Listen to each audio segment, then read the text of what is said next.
Kami dari kelompok KKN Kesiman Kertalangu akan menjelaskan tentang pengemasan produk. Jadi produk makanan dan pengemasannya. Apa itu makanan? Makanan adalah yang kita konsumsi baik makhluk hidup maupun baik untuk oleh semua makhluk hidup, baik manusia, binatang, mikroba, spora, semua butuh makan. Fungsi makanan sebagai sumber energi, kita semua sudah tahu.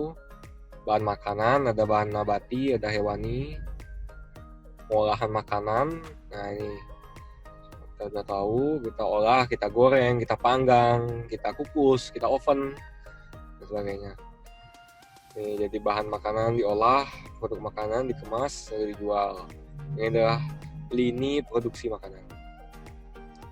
Pengemasan atau packing merupakan langkah untuk menyiapkan barang menjadi siap untuk ditransportasikan, didistribusikan, disimpan, dijual, dan dipakai. Fungsi kemasan, melindungi dan mengeluarkan produk, melindungi produk dari benturan, melindungi dari kotoran, ya intinya melindungi produk ya agar tidak terkontaminasi dan rusak. Nah ini penting sebagai identitas produk.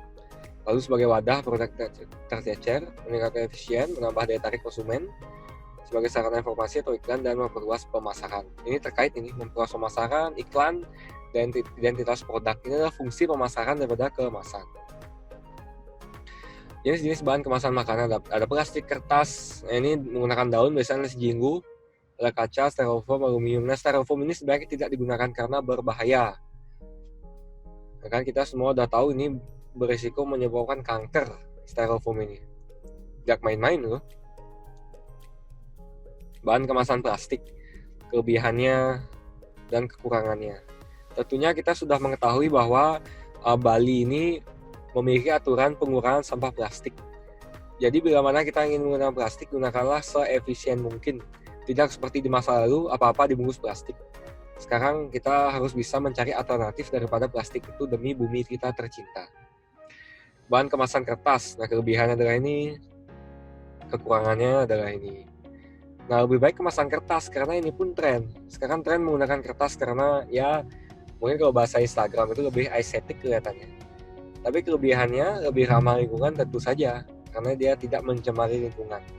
Tapi apakah dia benar-benar ramah? Tentu tidak juga, karena kertas bahannya dari apa? Pohon. Pohon itu apa? Bagaimana caranya? Kan merampas hutan untuk membuat kebun. Itu sih, namun bila mana dibandingkan dengan plastik, lebih ramah, jelas, kertas. Nah, bahan kemasan tradisional nih kan, membuat nasi jinggu, lemper pakai daun. Terus ini pakai apa? Pakai apa ini namanya? Sok ya namanya, dibagi lupa bahasa Indonesia apa. Ini biasanya digunakan untuk ayam betutu masuk di sini, congklak telur dan sebagainya. Kelebihan bebas zat kimia, rasa aroma lebih baik, dan kekurangannya ini. Nah, namun apakah bebas zat kimia? Saya mengetahui bahwa banyak daun-daun untuk membungkus makanan ini tidak bebas zat kimia.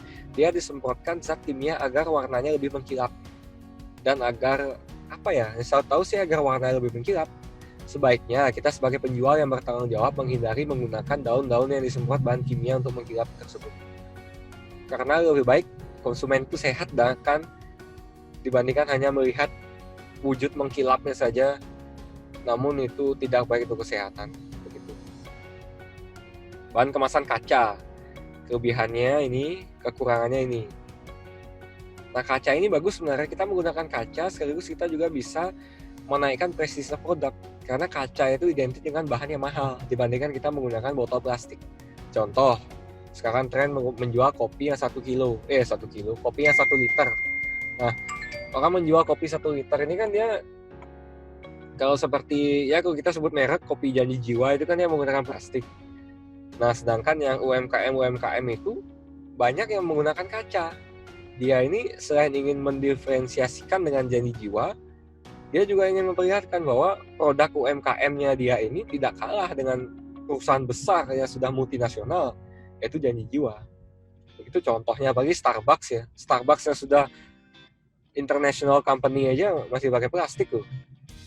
Ininya yang 1 liter ya. Nah, lalu bahan kemasan styrofoam, kelebihannya ini, kekurangannya ini.